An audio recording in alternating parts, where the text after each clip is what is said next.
Chairman PTI और उनकी अहलिया और बहनों में इख्तलाफात की मुबैना ऑडियो सामने आ गई। बुशरा बीबी के वकील लतीफ खोसा से मुबैना बातचीत सुनी जा सकती है। लतीफ खोसा ने ऑडियो लीक गैर कानूनी करार दे दी। पीपल्स पार्टी के यौम तासीस पर क्वेटा जलसे में बिलावल ने नून लीग को एक बार फिर महंगाई लीग का नाम दे डाला। आसिफ जरदारी के बेटे की सियासी तरबियत जारी रखने का ऐलान।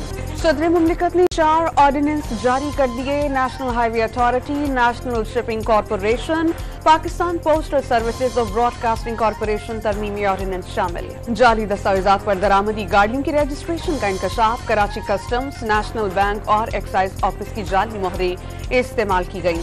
कस्टम्स के साबिक मुलाजमीन और बेटों के मुलविस होने का शुबा। और कराची के इलाके गुलिस्तानी जौहर में कब्जा माफिया के खिलाफ ऑपरेशन। मुश्तन मकीनों ने केडीए की टीम पर हमला करके गाड़ी के शीशे तोड़ दिए।